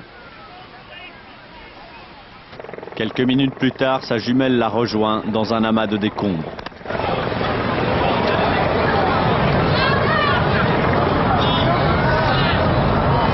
Des blessés et des passants couverts de cendres et de poussière sont évacués ou s'enfuient dans les rues en proie à de véritables crises d'hystérie. Plus tard dans l'après-midi, une 3e tour voisine du World Trade Center qui menaçait de céder s'effondre à son tour. Nouveau déluge de cendres et de débris sur Manhattan. La folie terroriste sème la terreur dans tout le pays. 1 heure après les crashs de New York, un avion lui aussi détourné s'écrase sur le Pentagone, en plein cœur de Washington, provoquant un gigantesque incendie. Puis toujours à Washington, c'est le département d'État qui s'embrase à son tour. Cette fois, c'est une voiture piégée qui aurait explosé devant le bâtiment. Dans ce climat de guerre, tous les sites officiels, cibles potentielles des terroristes, sont évacués, à commencer par la Maison Blanche. C'est alors qu'un 4e avion s'écrase à Pittsburgh, Pennsylvanie, à quelques dizaines de kilomètres à peine de Camp David. Tous les vols commerciaux sont annulés pour éviter de nouveaux détournements meurtriers. Les États-Unis sont coupés du monde. Parmi les cibles touchées, il y a donc le Pentagone à Washington et le nombre de victimes annoncées par les télévisions américaines est terrifiant. On parle de 800 morts. Sur place, on retrouve notre correspondant Ulysse Gosset.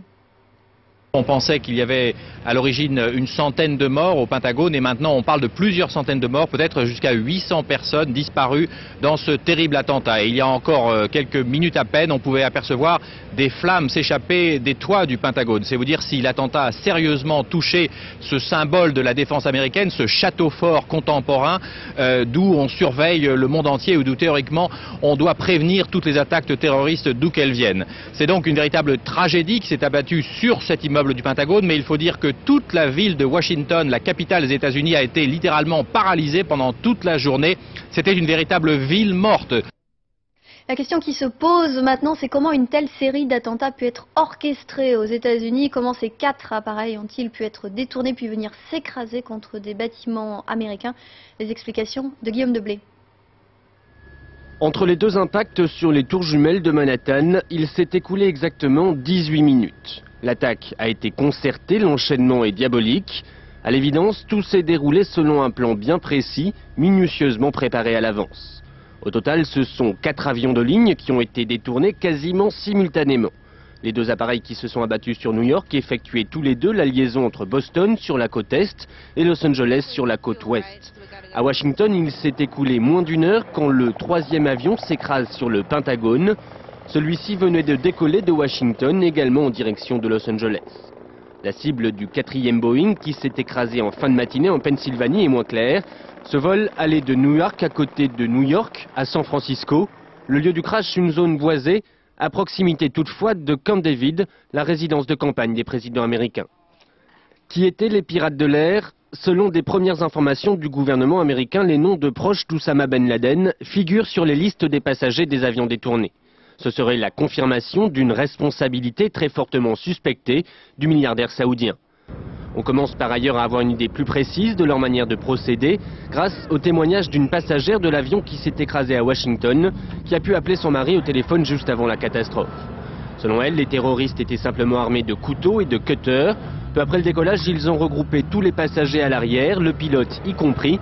C'est donc eux qui ont précipité l'avion sur le Pentagone. Autre précision, le transpondeur, un équipement électronique qui avait apparemment été débranché, rendant toute identification de l'appareil impossible depuis le sol. Ce qui veut dire que les pirates savaient ce qu'est un transpondeur et comment le mettre hors d'usage. Après cette journée d'attentats, les États-Unis vivent à présent dans la peur d'une nouvelle action terroriste. Des porte-avions de la flotte atlantique ont été dépêchés à New York et à Washington. Il s'agit de protéger les centres névralgiques, politiques et financiers du pays.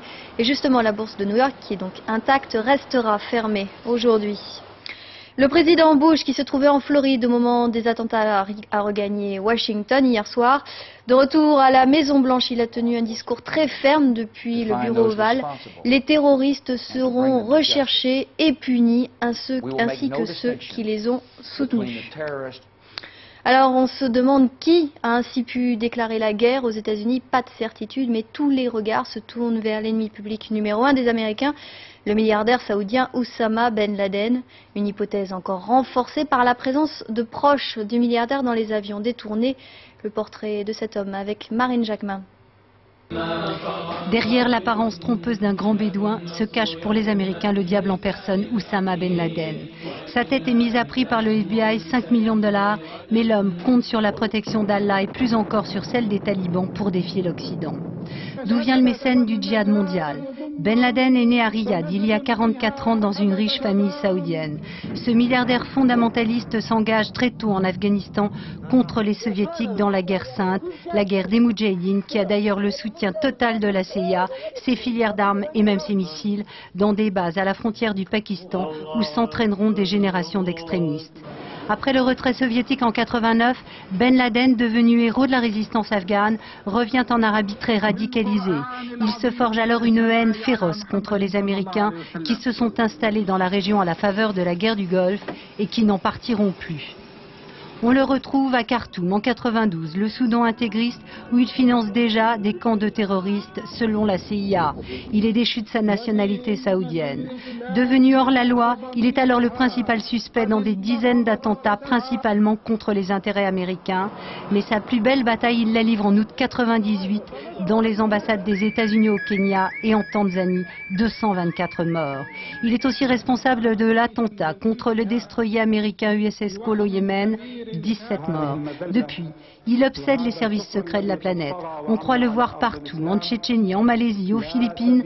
Son ombre se profile derrière tous les groupes terroristes, Abu Sayyaf, les GIA. Mais au-delà de ces réseaux, le plus préoccupant concerne l'arsenal d'Oussama Ben Laden, réfugié et surprotégé dans l'Afghanistan des talibans avec une fortune estimée à des milliards de francs. Le banquier de la guerre sainte, que l'on voit ici mariant son fils en février dernier, pourrait menacer le monde selon des sources très informées d'une attaque biologique, voire d'une explosion nucléaire. En quelques années, l'homme est devenu pour des millions de musulmans, Oussama le rebelle, l'emblème de leur résistance. Alors justement, la réaction de l'Afghanistan, l'ambassadeur du régime des talibans au pouvoir à Kaboul, où vit Oussama Ben Laden, a condamné les attentats de New York et demandé l'ouverture d'une enquête. Il nie que le milliardaire saoudien soit impliqué dans ces attentats. Parallèlement, il est à noter que les forces de l'opposition afghane ont lancé cette nuit une attaque contre l'aéroport de Kaboul. Les images de guerre aux États-Unis ont donc choqué toute la planète. Tous les pays ont condamné ces attentats, mis à part l'Irak, qui a estimé qu'ils étaient tout bonnement le fruit des crimes américains contre l'humanité. Fin de citation. Réaction opposée évidemment en Israël. Le Premier ministre Ariel Sharon a décrété une journée de deuil national. Aujourd'hui même, tous les drapeaux vont être mis en berne. Tout de suite, on écoute la réaction des dirigeants israéliens. The fight against terror. Nous combattons la terreur dans un combat international du monde libre contre les forces des ténèbres qui essaient de détruire notre liberté et notre mode de vie. En cette heure très difficile, tous les Israéliens se tiennent aux côtés du peuple américain. Nos cœurs sont avec vous et nous sommes prêts à fournir toute l'assistance nécessaire à tout moment. Notre douleur est grande et notre peine profonde. Mais si quelqu'un est capable de conduire une action pour mettre fin à cette guerre meurtrière et faire taire ces armes si dangereuses, ce sont bien les États-Unis avec notre aide à tous. Nous devons réagir le plus tôt possible et nous devons le faire sans retenue et sans compromis. Réaction également en Europe. Le siège de l'OTAN à Bruxelles et le quartier général des forces alliées ont été mis en état d'alerte maximum. Et l'Union européenne tient aujourd'hui à Bruxelles des réunions extraordinaires, en ce qui est donc des réunions des ministres des Affaires étrangères, mais aussi du Parlement européen et de la Commission. Donc en France, le Premier ministre Lionel Jospin comme le président Jacques Chirac ont condamné évidemment ces attentats. Tout de suite, on écoute le président de la République.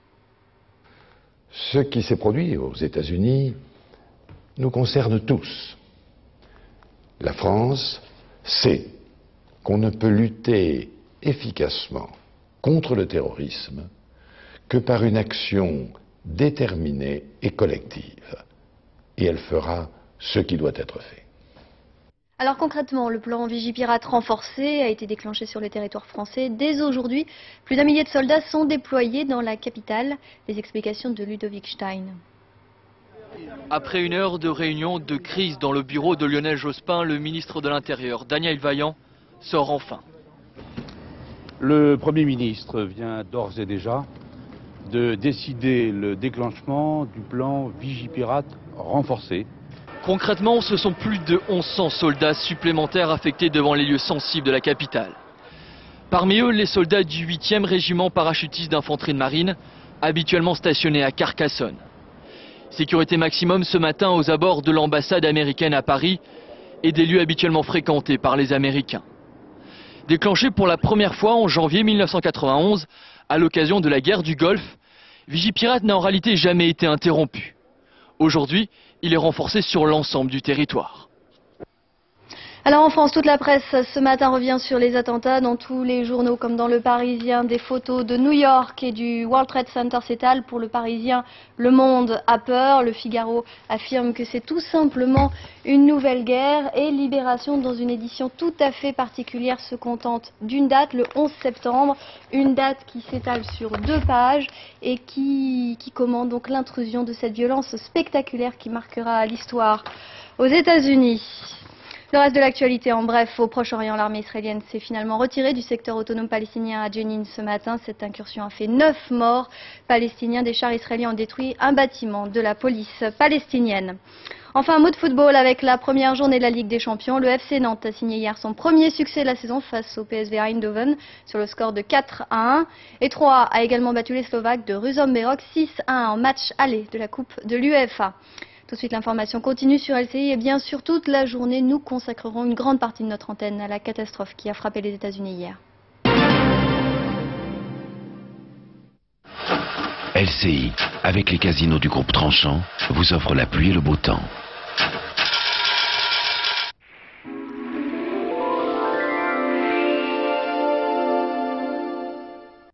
Bonjour, le soleil va gagner du terrain aujourd'hui. Il reste quelques résidus d'une perturbation sur un petit quart nord-est. Mais ailleurs, l'anticyclone des Açores fait grimper les pressions. C'est donc un temps stable et agréable. Ce matin, ces résidus de perturbation se retrouvent du nord à l'Alsace. Le ciel est très nuageux à couvert avec localement quelques ondées. Cet après-midi, le ciel restera chargé mais les pluies cesseront totalement. À l'arrière du Pas-de-Calais à la Haute-Normandie jusqu'à l'Auvergne et à la Franche-Comté, les nuages sont encore nombreux ce matin. Mais au cours de la journée, le ciel va progressivement se dégager et laisser place à de belles éclaircies. Ailleurs de la Bretagne aux Pyrénées jusqu'aux Alpes, le soleil brille dès ce matin et pour toute la journée. Un soleil qui s'accompagne encore de vent sur le Languedoc-Roussillon jusqu'à 60 km/h en rafale. Côté température, elles sont fraîches mais elles sont de saison. Ce matin, le réveil est frais à Grenoble avec 6 degrés, 7 à Clermont-Ferrand, 8 à Nantes, Brest, Lyon et Toulouse. Le réveil est plus doux à Nice avec 17 degrés au lever du jour. Cet après-midi, on retrouve un minimum de 17 degrés à Nancy, 18 à Strasbourg et Rouen.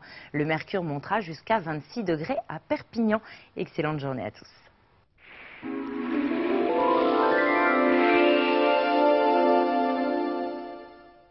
LCI, avec les casinos du groupe Tranchant, vous a offert la pluie et le beau temps.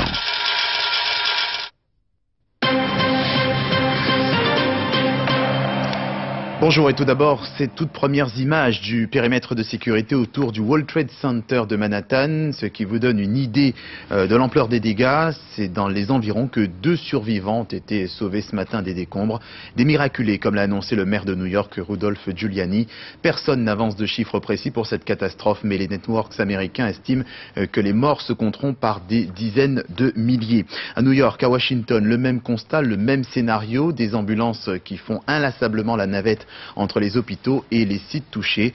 Rudolph Giuliani, le maire de la ville, a indiqué que le chef des pompiers faisait partie des victimes. Je vous propose de l'écouter. Il est avec un responsable des secours qui s'exprime en premier. Nous savons que des gens sous les décombres sont vivants. Nous en sommes sûrs. Je ne peux pas vous dire combien, mais nous savons que des gens sont bien vivants et nous allons faire tout notre possible pour les sortir de là. Aujourd'hui est véritablement un des jours les plus sombres de la ville et du pays tout entier. La tragédie que nous traversons en ce moment ressemble à nos pires cauchemars. Mais nous ne pensions pas que cela puisse un jour arriver. Le 11 septembre 2001 est donc marqué à jamais dans l'histoire des États-Unis et dans celle du monde. C'est un peu le mythe de l'Amérique toute puissante qui a vacillé en même temps que les 2 buildings quand ils se sont effondrés. Rappel des faits avec Géraldine Ponce.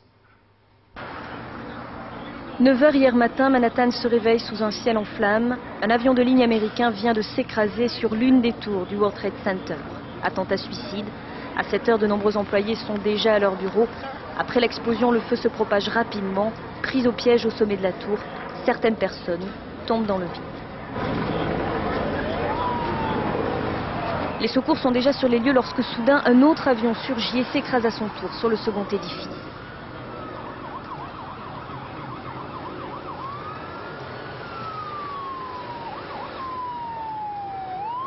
L'explosion est gigantesque.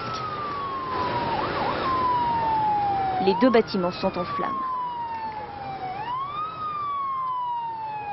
Les évacuations des alentours ont à peine commencé que les tours menacent maintenant de céder. Moins d'1 heure après avoir été frappée, la première s'effondre comme un château de cartes. Puis 1 demi-heure plus tard, c'est sa jumelle qui disparaît aussi, dans un fracas assourdissant de verre, d'acier et de béton.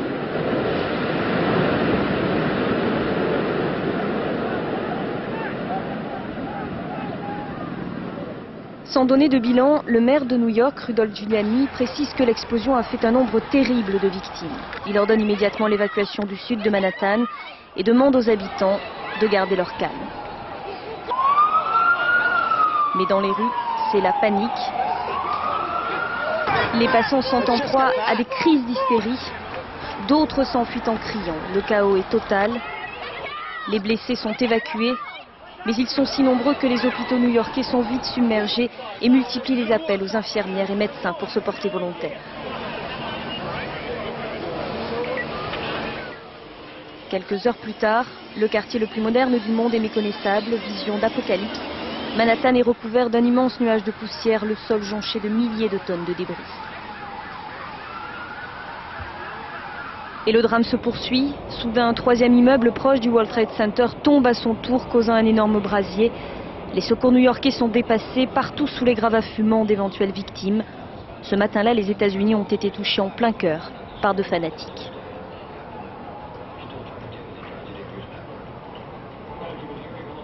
Ces attentats posent évidemment beaucoup de questions. La CIA est montrée du doigt. Pourquoi n'a-t-elle pas pu intercepter au moins l'un des avions?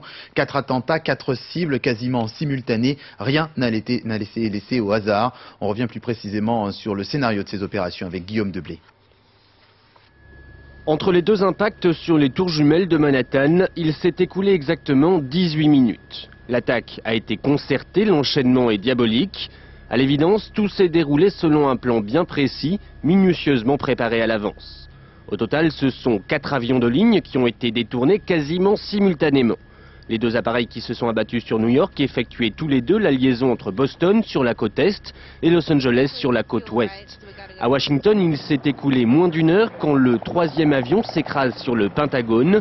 Celui-ci venait de décoller de Washington, également en direction de Los Angeles. La cible du 4e Boeing, qui s'est écrasé en fin de matinée en Pennsylvanie, est moins claire. Ce vol allait de New York à côté de New York, à San Francisco. Le lieu du crash, une zone boisée, à proximité toutefois de Camp David, la résidence de campagne des présidents américains. Qui étaient les pirates de l'air? Selon des premières informations du gouvernement américain, les noms de proches d'Oussama Ben Laden figurent sur les listes des passagers des avions détournés. Ce serait la confirmation d'une responsabilité très fortement suspectée du milliardaire saoudien. On commence par ailleurs à avoir une idée plus précise de leur manière de procéder grâce au témoignage d'une passagère de l'avion qui s'est écrasé à Washington, qui a pu appeler son mari au téléphone juste avant la catastrophe.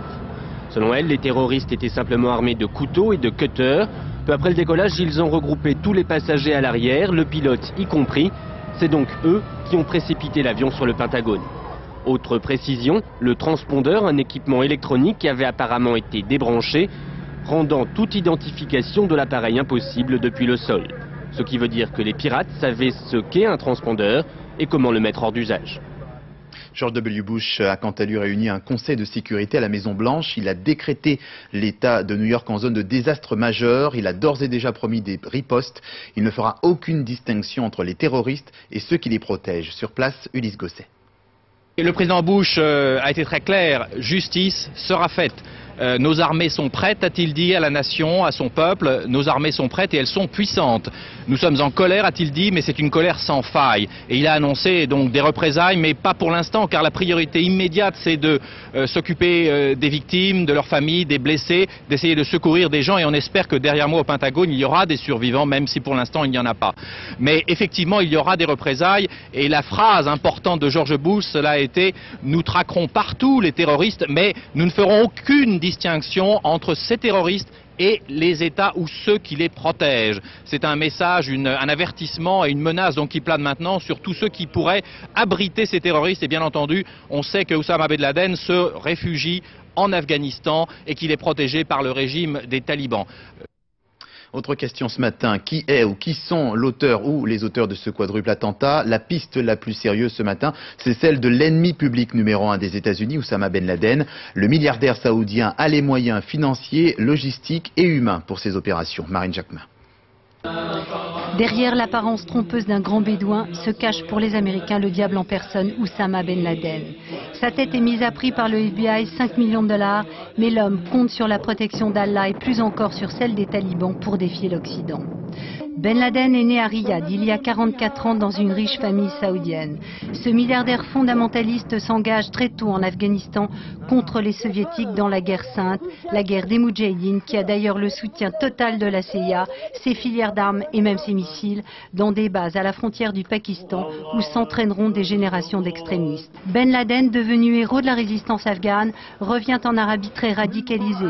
Il se forge alors une haine féroce contre les Américains qui se sont installés dans la région à la faveur de la guerre du Golfe et qui n'en partiront plus. On le retrouve à Khartoum en 92, le Soudan intégriste, où il finance déjà des camps de terroristes selon la CIA. Il est déchu de sa nationalité saoudienne.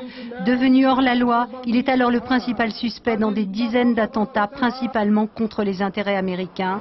Mais sa plus belle bataille, il la livre en août 98 dans les ambassades des États-Unis au Kenya et en Tanzanie, 224 morts. Mais au-delà de ces réseaux, le plus préoccupant concerne l'arsenal d'Oussama Ben Laden, réfugié et surprotégé dans l'Afghanistan des talibans avec une fortune estimée à des milliards de francs. Le banquier de la guerre sainte pourrait menacer le monde, selon des sources très informées, d'une attaque biologique, voire d'une explosion nucléaire. Et Islamabad, l'ambassadeur du régime des talibans au pouvoir à Kaboul, où vit Oussama Ben Laden, a condamné les attentats de New York. Il nie que le milliardaire saoudien soit impliqué dans ces attentats. Parallèlement, les forces de l'opposition afghane ont revendiqué l'attaque lancée cette nuit contre l'aéroport de Kaboul. Outre l'Afghanistan, c'est pratiquement toute la planète qui unanimement a condamné ces attentats, sauf l'Irak. Bagdad estime qu'il s'agit simplement des conséquences des crimes américains contre l'humanité. Deuil national aujourd'hui même en Israël. Gerhard Schröder en Allemagne parle de déclaration de guerre au monde civilisé. L'Union européenne évoque un acte de barbarie et Jacques Chirac parle d'épouvantable tragédie. On l'écoute. Ce qui s'est produit aux États-Unis nous concerne tous. La France sait qu'on ne peut lutter efficacement contre le terrorisme que par une action déterminée et collective. Et elle fera ce qui doit être fait. Et dès hier après-midi, le plan Vigipirate renforcé a été mis en place en France. En clair, mobilisation de toutes les forces de sécurité et des forces armées pour assurer la protection des Français. Illustration dans les gares, notamment à Lille. Aux États-Unis, le trafic aérien est totalement paralysé ce matin et devrait l'être jusqu'à 18h heure française. Les mesures de sécurité ont également été renforcées un peu partout ailleurs, autour des aéroports comme ici à Roissy. Pendant ce temps, au Proche-Orient, l'armée israélienne s'est finalement retirée du secteur autonome palestinien de Jénine ce matin. Cette incursion a fait 9 morts palestiniens. Des chars israéliens ont détruit un bâtiment de la police palestinienne. Voilà, l'info continue sur LCI et bien sûr toute la journée nous reviendrons sur la catastrophe qui a touché les États-Unis hier. LCI, avec les casinos du groupe Tranchant, vous offre la pluie et le beau temps.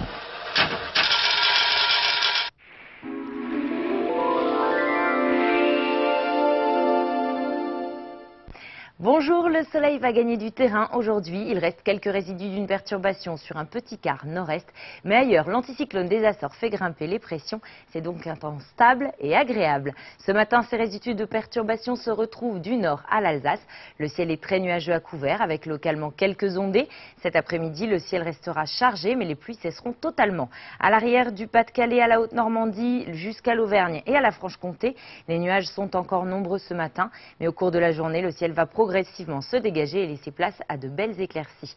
Ailleurs de la Bretagne aux Pyrénées jusqu'aux Alpes, le soleil brille dès ce matin et pour toute la journée. Un soleil qui s'accompagne encore de vent sur le Languedoc-Roussillon jusqu'à 60 km/h en rafale. Côté température, elles sont fraîches mais elles sont de saison. Ce matin, le réveil est frais à Grenoble avec 6 degrés, 7 à Clermont-Ferrand, 8 à Nantes, Brest, Lyon et Toulouse. Le réveil est plus doux à Nice avec 17 degrés au lever du jour. Cet après-midi, on retrouve un minimum de 17 degrés à Nancy, 18 à Strasbourg et Rouen. Le mercure montera jusqu'à 26 degrés à Perpignan. Excellente journée à tous.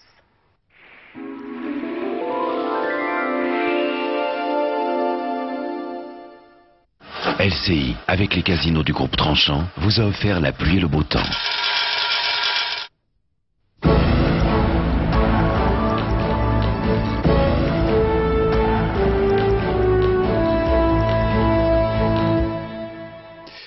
Rien ne sera donc plus comme avant. L'attentat le plus terrible et le plus achevé de tous les temps oblige à tourner une page de notre histoire.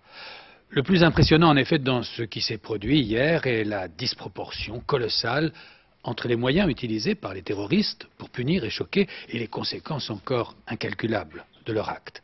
4 commandos, ne possédant, selon certains témoignages, que des armes blanches, ont pu ainsi, en l'espace de quelques heures, provoquer la mort de milliers, sinon de dizaines de milliers de morts et de blessés, frapper au cœur l'Empire américain, humilier la première puissance mondiale en détruisant les symboles de son hégémonie économique et politique, désorganiser pendant quelques heures l'exécutif des États-Unis, répandre la peur dans toutes les grandes démocraties occidentales, provoquer l'effondrement des marchés financiers et donner surtout à voir ce spectacle de cauchemar à l'ensemble de la planète. Alors, passé l'effroi et la torpeur, les États-Unis et les grandes démocraties occidentales vont devoir rapidement tirer les leçons d'un événement qui est sans précédent et qui s'inscrira comme une date charnière de l'histoire parce qu'il bouleverse les rapports de force géostratégiques autant que les règles classiques de la guerre. Les démocraties occidentales n'étaient plus dans la logique de la guerre froide depuis plus de 10 ans, elles ne sont plus désormais dans la logique de l'après-guerre froide. La puissance des services de renseignement, la sophistication des moyens de détection, l'abondance et la modernité des armes et des moyens technologiques paraissent vains face à une détermination de terroristes. Dans l'immédiat, les États-Unis et leurs alliés occidentaux vont évidemment devoir sortir de l'attentisme observé au Proche-Orient. Voilà des mois que nombre de chefs d'États arabes mettaient en garde Washington et les capitales occidentales contre le risque de voir la violence circonscrite au Proche-Orient dégénérer en un terrorisme sans frontières. Il est sans doute plus que temps d'agir là-bas, mais au-delà, les démocraties occidentales vont devoir réfléchir au plus tôt aux moyens politiques et matériels de se protéger contre une terrible et nouvelle menace. Elle n'a pas de nom, elle n'a pas de règles, elle n'a pas de patrie, elle ne connaît point de tabou, elle est sans pitié et sans frontières, elle est déroutante parce qu'elle est fondée d'abord sur une détermination sans égale, celle du fanatisme religieux.